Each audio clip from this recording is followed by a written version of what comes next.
Um, well, my official allocation of chapters was originally 21 to 30.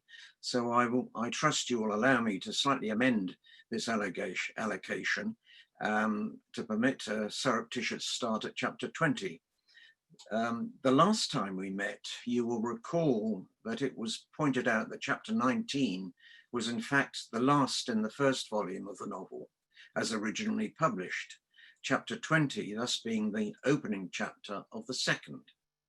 Now, this is not in fact a mere bibliographical query, or quibble, I should say.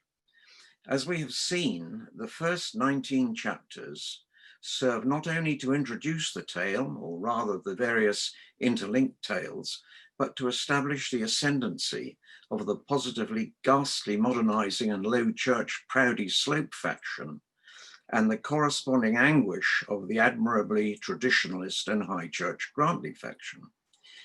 Not least, of course, with respect to the perceived matrimonial threat to the currently somewhat underestimated Eleanor.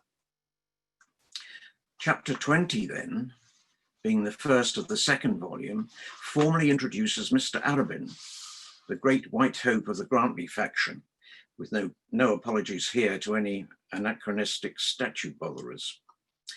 In fact, don't you know, we can recall that in chapter 15, the Archdeacon referred to his friend and fellow of Lazarus thus: "I really don't know what we should do without Arabin. It's a great thing for me to have him so near me, and if anything can put Slope down, Arabin will do it." We recall here that although they had never met in person, Arabin and Slope had previously carried on a lengthy and acrimonious quarrel in the pages of the Jupiter over a point of ecclesiastical dispute.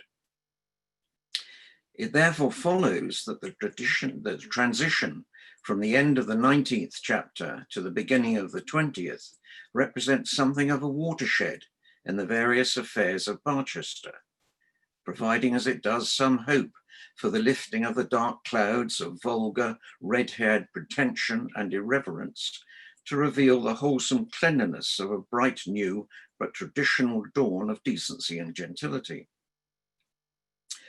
Incidentally, the second volume is completed by chapter 34, with chapter 35 laying the groundwork for another pivotal moment in the story. But that is, of course, a matter entirely for our future deliberations, not to say our most anxious expectations. This despite, as we have already seen, the author's contentious, even notorious, intervention in chapter 15 concerning the marital fate of the widow Bold.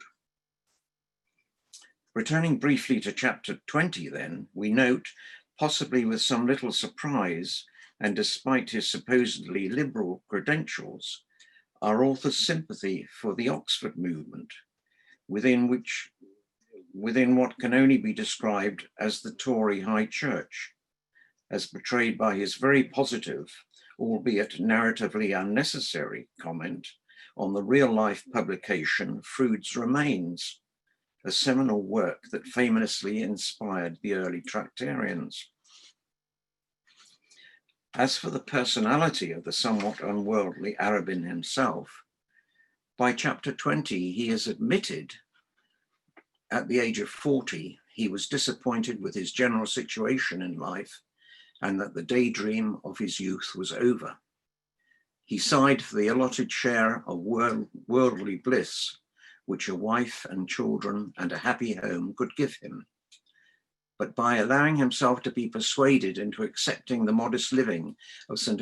Ewald's, he realized that he truly had fallen between two stools, as a seemingly necessary marriage would deprive him of his fellowship and the small but useful income derived therefrom.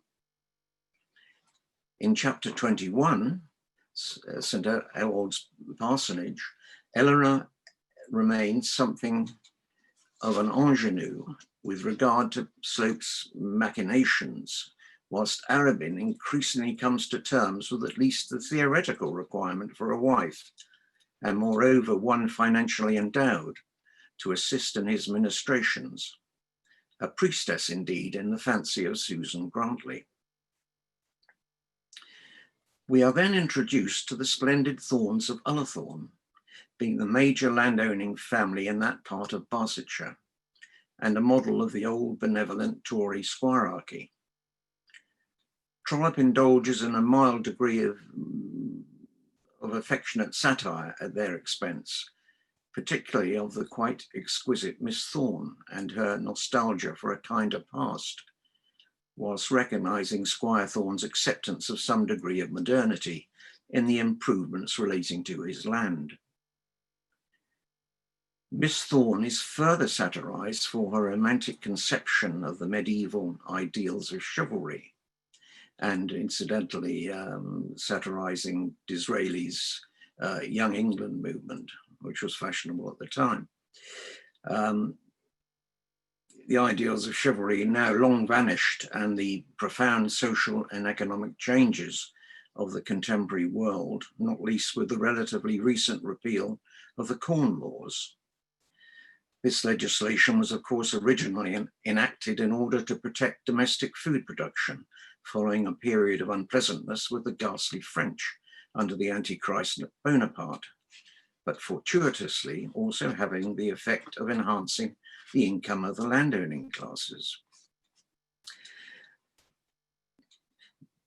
By the by, we should note here that there was, in fact, an actual burgeoning interest in the Middle Ages and the country at large over this period, such sentiment being perhaps most obviously enshrined today in the neo-Gothic splendour of the modern-day Palace of Westminster, otherwise known as the Houses of Parliament, which construction commenced in 1840.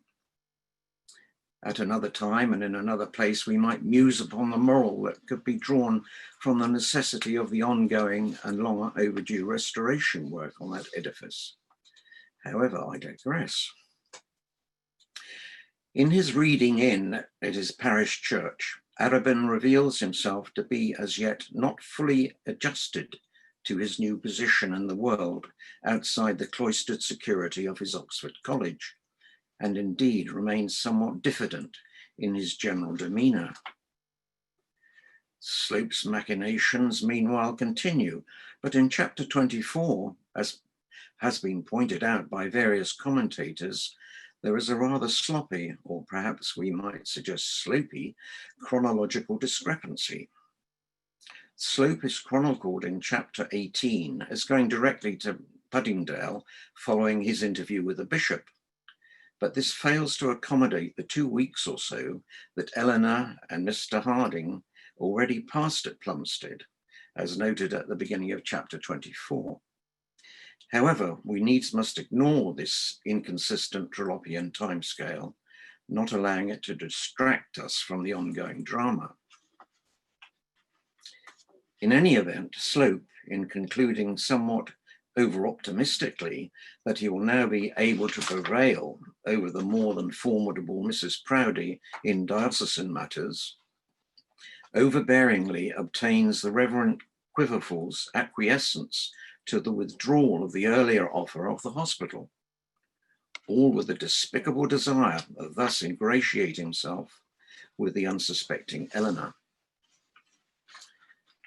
At the same time, the Archdeacon, unaware of the latest episode in Slope's contrary and dishonest behaviour, seeks assistance in the matter from the somewhat hesitant Dr. Gwynn, Master of Lazarus College and of great weight in ecclesiastical affairs nationally. Meanwhile, Mrs. Quiverful, incensed by Slope's duplicity and by intense anxiety for the fate of her overnumerous brood, bravely sets out to petition her benefactress, Mrs. Proudie. As a result, in chapter 26, Slope and Mrs. Proudie, both of whom we note in passing having been allocated the favour of red hair by our author, find themselves in open and fiery conflict in the presence of the bishop. Slope achieves a temporary victory with the retreat of the bishopess in high dudgeon even, although in a possible overreading of the passage, with subtle implication of a threat to the bishop of the withdrawal of connubial favours.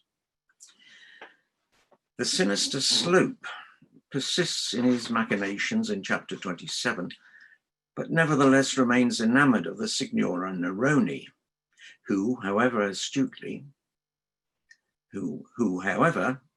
recognizes his vile designs upon Eleanor. This Italianized, overly sophisticated Stanhope sister, in stark contrast to the somewhat unworldly and provincial Eleanor, is nevertheless yet another of Trollope's strong, intelligent women, and undeniably something of a Trollope herself.